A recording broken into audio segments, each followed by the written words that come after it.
Vamos lá, gente, continuando o mandado de segurança. Veja lá, o J 137 da SDI 2 diz: constitui direito líquido e certo do empregador a suspensão do empregado, ainda que detentor de estabilidade sindical, até a decisão final do inquérito.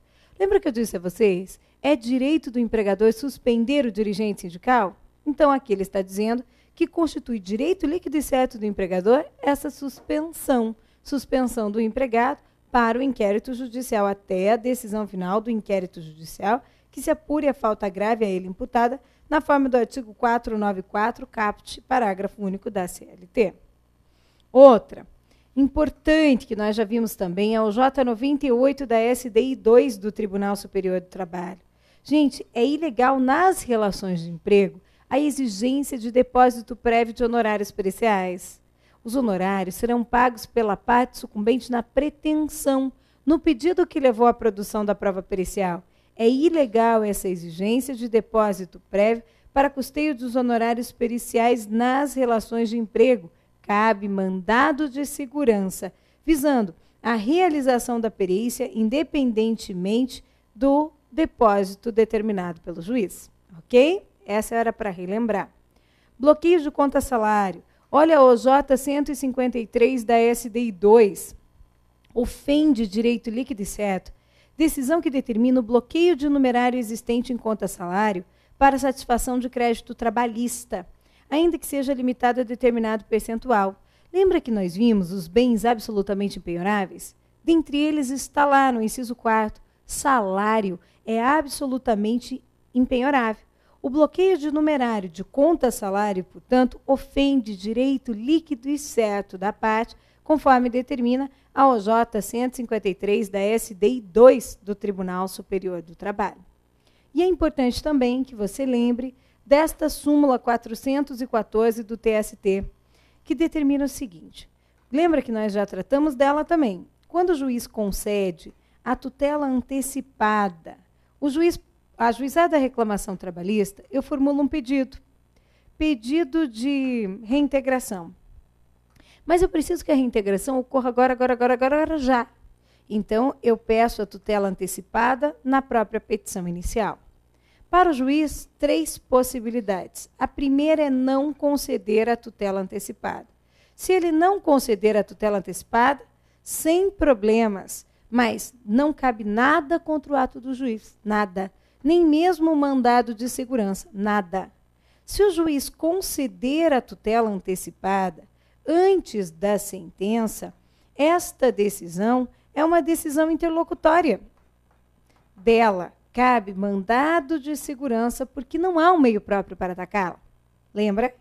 Em contrapartida, se o juiz conceder a tutela antecipada na própria sentença, da sentença o caminho é reto, da sentença o caminho é certo, da sentença cabe RO. E só um meio próprio para dar efeito suspensivo nesse RO, que é a ação cautelar. Então, no caso da tutela antecipada, diz o item 2 dessa súmula 414, ou liminar ser concedida antes da sentença, cabe a impetração do mandado de segurança em face da inexistência de recurso próprio. Se ela for concedida na sentença, não comporta impugnação pela via do mandado de segurança, porque da sentença o caminho é reto, da sentença o caminho é certo, da sentença cabe recurso ordinário. E a ação cautelar é o meio próprio para se obter efeito suspensivo a recurso. Tudo bem até aqui, gente? Ótimo. Então, o que nós precisamos agora fazer? Encerramos os principais pontos de mandado de segurança, falamos do inquérito, da ação rescisória e do mandado de segurança, e agora vamos falar sobre o Ministério Público do Trabalho. Ministério Público do Trabalho, que costuma aparecer, está lá nos nossos editais.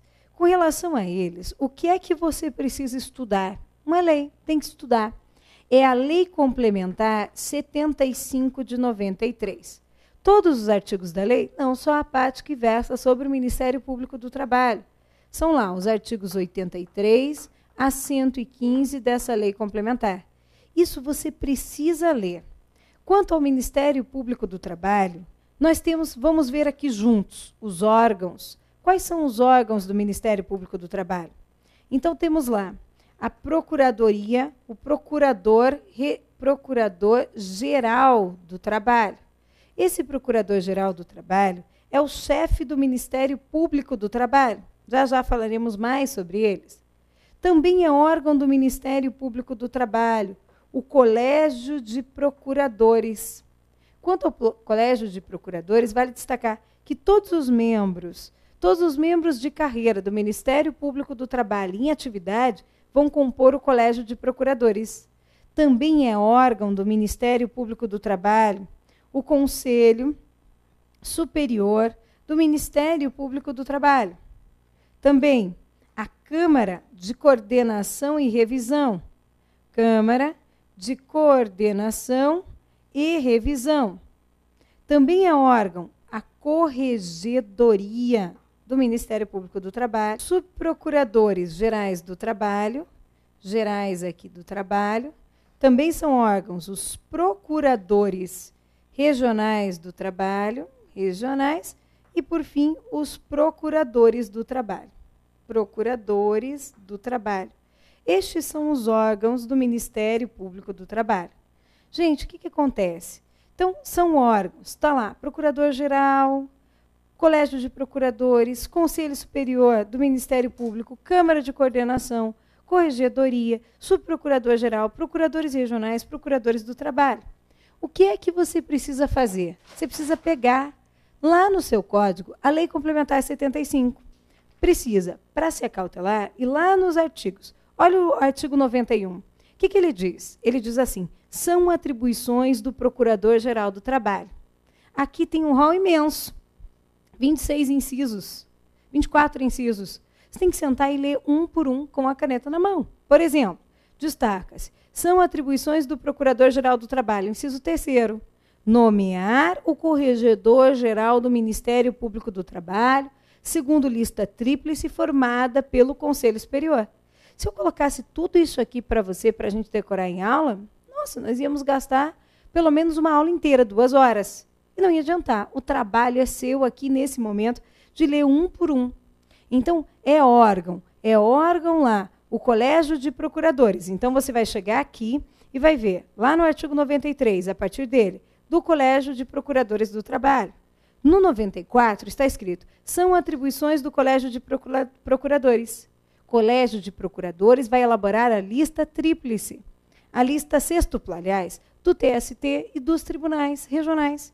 Então, como é que a gente vai fazer? Está lá, são atribuições do Colégio de Procuradores. Inciso 2, segundo, elaborar, mediante voto plurinominal, facultativo e secreto, a lista sextupla para a composição do TST, sendo elegíveis os membros do Ministério Público do Trabalho com mais de 10 anos de carreira, tendo mais de 35 e menos de 65 anos. Lembra do 5º Constitucional que existe no TST e no TRT? Formado em que os membros desses tribunais são formados em 1/5 por membros do Ministério Público do Trabalho e de advogados. Então, quem forma a lista sextupla é o Colégio de Procuradores do Trabalho. No TRT também não tem membro do Ministério Público? Então está lá, inciso 3º, cabe ao Colégio de Procuradores elaborar, mediante voto plurinominal, facultativo e secreto, a lista sextupla para os tribunais regionais do trabalho, dentre os procuradores com mais de 10 anos. Aquilo que eu te falei está no 93. O Colégio de Procuradores, presidido pelo Procurador-Geral, é integrado por todos os membros da carreira em atividade no Ministério Público do Trabalho.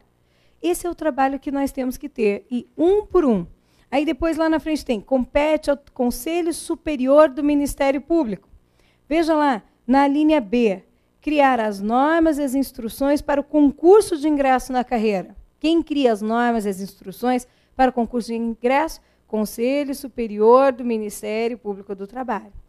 Tá, gente? Então, faça essa leitura. São poucos artigos. São lá do artigo 85 até o 115 da Lei Complementar 75. Não é muita coisa, não. Mas vamos lá. Como é que é a carreira do Ministério Público do Trabalho aqui? A carreira. O cargo inicial do Ministério Público é o de Procurador do Trabalho. Procurador do Trabalho. Depois vem quem? vem os procuradores regionais, procurador regional do trabalho, e aí ela termina com o cargo de subprocurador do trabalho.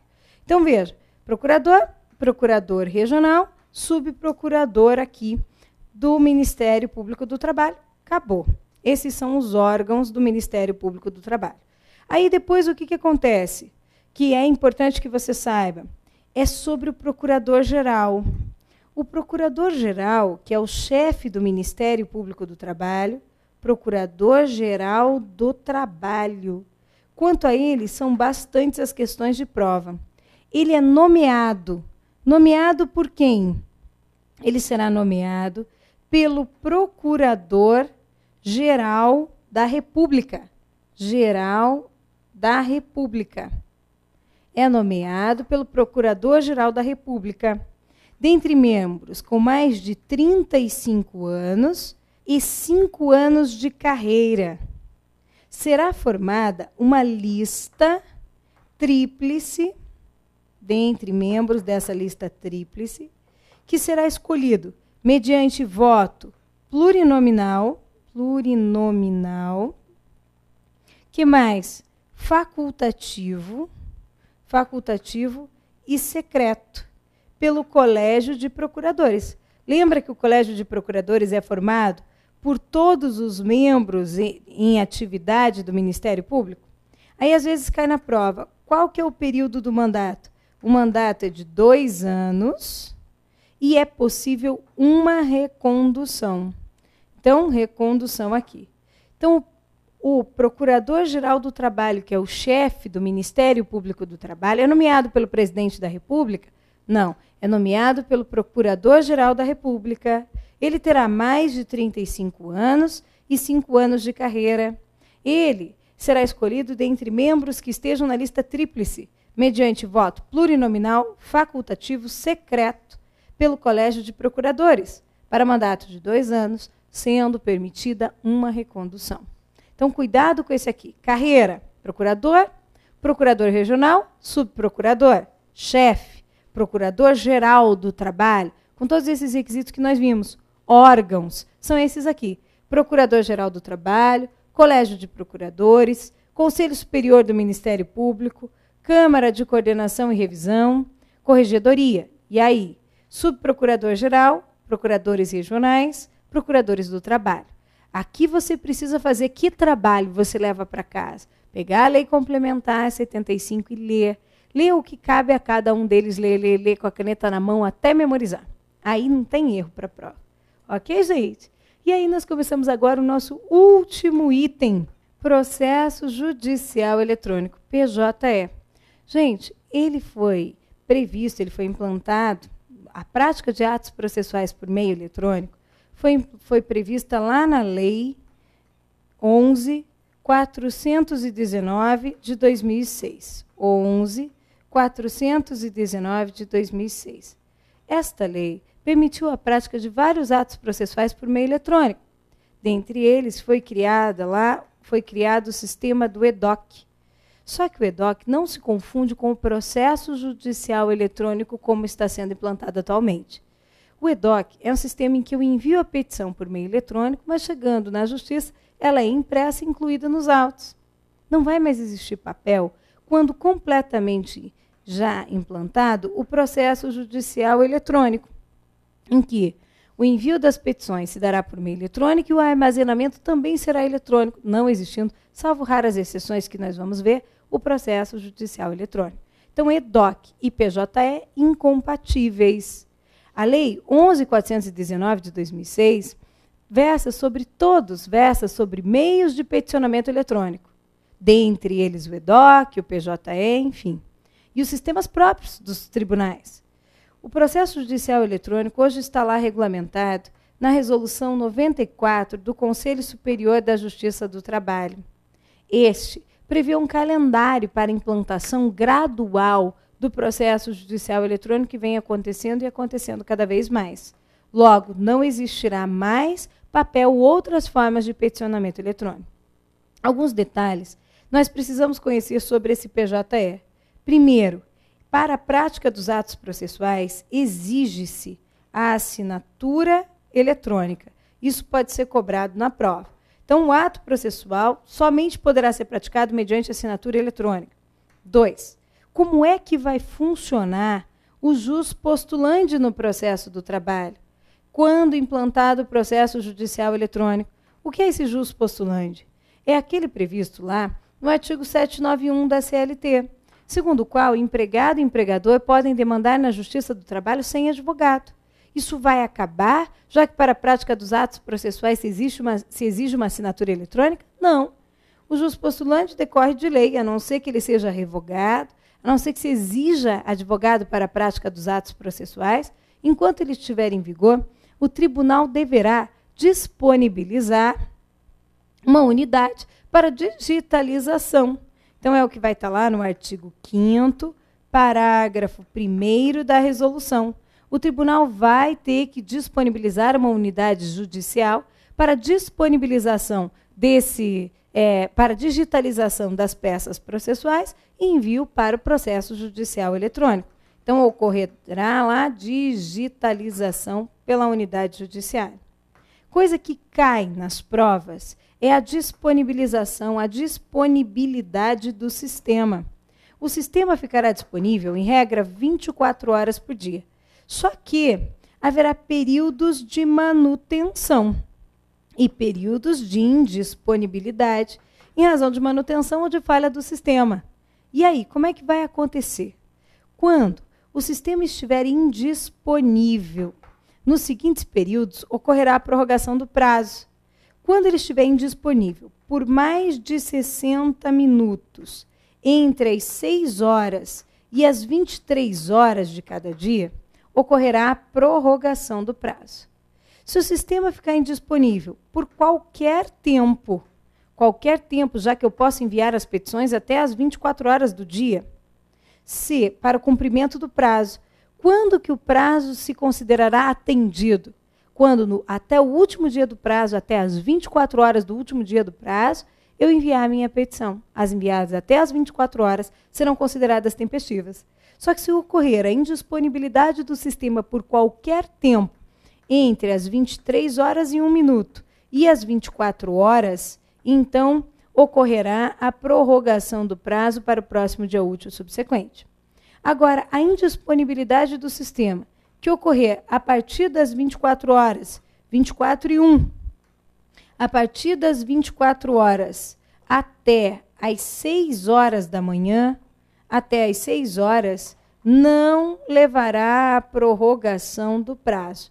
Então, isso aqui é questão de prova, fique atento, porque é nesse período, entre as 24 horas e as 6 da manhã, que prioritariamente ocorrerá a manutenção do sistema. Tudo bem? Isso aqui está previsto onde? Está lá no artigo 10 da nossa resolução. Vale a pena conferir, vale a pena ler a resolução 94 inteirinha para a prova. Depois, também é importante que você saiba que a exclusão de peças do sistema, a exclusão de peças e documentos do sistema é ato exclusivo do magistrado, exclusivo do juiz. É possível que esta atividade seja delegada a alguém? Não é. É ato exclusivo do juiz. Artigo 12, parágrafo 4º da resolução. Ato exclusivo do juiz.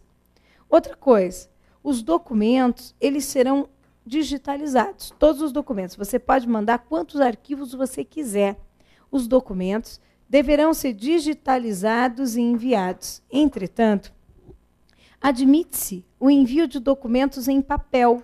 Ainda ocorrerá o recebimento de documento em papel na secretaria, na hipótese do artigo 13 dessa resolução 94 do Conselho Superior da Justiça do Trabalho. Quando? Quando for inviável a digitalização, tecnicamente inviável a digitalização. Quando que isso pode ocorrer? Pode ocorrer por ilegibilidade do documento. Se eu digitalizo, então aí é que ninguém vai ver mesmo. Ilegibilidade, ou então em razão do volume excessivo. Só que veja, atente-se para um detalhe fundamental. Eu não posso chegar na secretaria com o meu grande volume de documentos para apresentar e ficarão lá os documentos, não. Há um requisito. Qual é o requisito? Eu tenho que apresentar os documentos na secretaria em 10 dias, na secretaria, contados do envio da petição, comunicando o fato. Do envio da petição, comunicando o fato. O que isso quer dizer? Comunicando aqui o fato. Isso quer dizer o seguinte, que você vai enviar a petição comunicando que a digitalização do documento é tecnicamente inviável, porque os documentos estão elegíveis ou o volume de documentos é excessivo. E aí sim, em 10 dias, você leva o seu volume todo de documentos lá. E eles se ficarão em juízo até o trânsito em julgado da decisão. Após o trânsito em julgado, você vai retirar os documentos e deverá guardá-los até o prazo final da propositura de ação rescisória, ok? Senão a responsabilidade será sua. Então, veja, os documentos podem ser apresentados em papel nesta hipótese. Uma das hipóteses em que é tecnicamente inviável a digitalização, não se aconselha, é quando o documento é reciclável. Então, documento reciclável fica muito ruim, porque ele tem aqueles pontinhos, fica muito ruim a digitalização e a resolução já previu isso. Vai ficar tecnicamente inviável a digitalização de papel reciclável. Tomar cuidado com isso. Vamos em frente. O que mais que nós temos aqui também? Gente, a comunicação dos atos. A comunicação dos atos, essa é questão de prova. O artigo 18 da resolução. As intimações, as notificações, as citações, inclusive das fazendas, isso aqui é o mais importante, inclusive da fazenda pública, serão feitas por meio eletrônico, inclusive da fazenda pública, ok? Toda comunicação, intimação, notificação, citação, inclusive da fazenda, por meio eletrônico, é uma questão que estou vendo na sua prova. Outro ponto importante, e mais importante aqui, é a contagem dos prazos. Como que vai acontecer essa contagem dos prazos processuais? Então, você tem um dia, que é o dia, e o artigo aqui é o 20, da Resolução 94, do Conselho Superior da Justiça do Trabalho. Então, você vai ter um dia da disponibilização dessa comunicação no sistema. Disponibilização no sistema. E o advogado tem o prazo de 10 dias para fazer a consulta. Então, disponibilização da intimação no sistema. Disponibilização da comunicação, aliás, no sistema, da intimação, da notificação. E aí o advogado tem o prazo de 10 dias para realizar a consulta. Quando ele faz a consulta, este é o dia da intimação. E a contagem dos prazos se dá da mesma forma. Eu excluo o dia da intimação e incluo o dia do vencimento. Mas ele tem 10 dias para fazer essa consulta, para então entendermos que ocorreu a intimação, que se consumou a intimação. Acontece que se o advogado não fizer a consulta dentro desse prazo de 10 dias, consuma-se a intimação no 10º dia, e aí começa a contagem do prazo. Algumas peculiaridades aqui. Então, disponibilização no sistema. Disponibilização da comunicação no sistema. Então, quantos dias tem o advogado para fazer a consulta? 10. Gente, o dia subsequente. Dia subsequente. Útil ou não. Isso é importante. Isso aqui é o que vai contar na prova. Útil ou não é o primeiro dos 10 dias para consulta. É assim. Aí chegou no 10º dia. 10º dia não foi feita a consulta. Então, entende-se que foi consumada, consuma-se a intimação. Esse 10º dia é o dia da intimação. Agora, se dia não útil, então a consumação prorroga-se para o próximo dia útil. Prorroga-se para o próximo dia útil. Quando que nós vamos entender que ocorreu a consumação da intimação? no próximo dia útil subsequente. Ok? E aí não esqueça, como que eu conto o prazo? Excluindo o dia do começo, excluindo o dia da intimação, incluindo o dia do vencimento. O prazo é de 10 dias, o 10º dia foi aqui, dia útil, dia da intimação. O prazo é de 5 dias, eu excluo o dia da intimação e o primeiro é o primeiro dia útil subsequente. Tudo bem? Isso aqui é uma das coisas que mais será cobrado quando realmente os examinadores começarem a deslanchar de cobrar processo judicial eletrônico, que é uma tendência. Dia da comunicação. Primeiro dia seguinte, útil ou não, é o primeiro dos 10. O 10º dia, se não útil, prorroga-se para o próximo dia útil subsequente. Tá, gente? Então, cuidado com isso. E aí? Considerado, visualizado o dia da intimação, exclui o dia da intimação, inclui o dia do vencimento. Quando que os prazos consideram-se realizados? Consideram-se realizados, observados, cumpridos, quando enviados até as 24 horas, até as 24 horas do último dia do prazo. Último dia, realizados e tempestivos. Então, chegou lá até meia-noite, está tudo certo. Tudo bem, gente? Como que vai acontecer com a contestação, já que eu não posso mais levar documentos em audiência? A contestação, de acordo com o artigo 847 da CLT, é oral em 20 minutos. E as contestações continuam sendo admitidas dessa forma, oral em 20 minutos. Mas eu posso enviar a contestação escrita, só que antes da audiência. Não adianta aparecer no dia da audiência com contestação, que ninguém vai receber. O ato formal de entrega da contestação é em audiência. Tanto que, se o reclamado não comparecer, a contestação será desentranhada, mas será retirada do processo. Mas a contestação pode ser enviada por escrito, desde que antes da audiência. Se você chegar no dia da audiência com a sua contestação escrita, você não poderá apresentar, e então o juiz dirá para você que, se quiser apresentar a contestação, se valha da faculdade que lhe confere o 847 de apresentá-la de forma oral em 20 minutos. Tá vendo? Então, cuidado. Cuidado para não ser surpreendido. E o último ponto importante com relação ao processo judicial, só quanto à contestação, o artigo é o 22 da resolução. O último ponto importante é o disposto no artigo 26, que é a inexistência de autos suplementares. Isso não vai mais existir. Uma coisa que nós falamos bastante durante o nosso curso foi o seguinte: de uma sentença no processo do trabalho cabe RO. Falamos que os recursos no processo do trabalho têm efeito meramente devolutivo, não têm efeito suspensivo, não têm o condão de impedir o início da execução. Então, o que é normal quando não implantado o processo judicial eletrônico? Que os autos subam para o Tribunal Regional do Trabalho e, para que a execução provisória tenha início, nós extraímos a carta de sentença, que nada mais é do que uma cópia dos autos principais aqui, que ficará aqui perante o juiz do trabalho para execução. Gente, na verdade, aqui, quanto à carta de sentença, há autos suplementares. Uma vez implantado o processo judicial eletrônico, em que tudo é eletrônico, não existirá mais autos suplementares.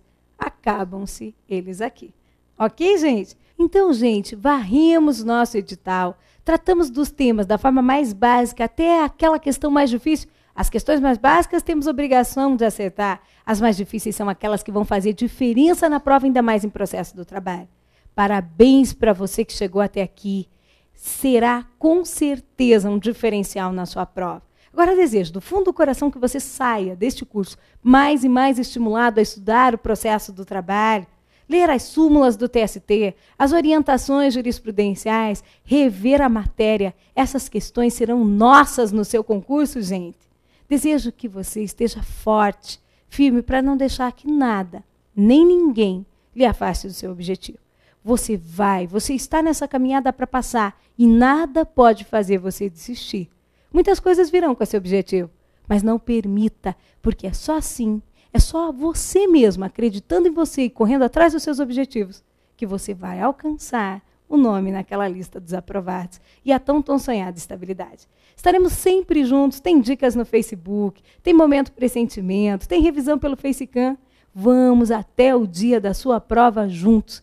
Queremos trilhar essa caminhada com você e ver você feliz e aprovado para todo sempre. Não é verdade, gente? Um grande beijo e nos vemos.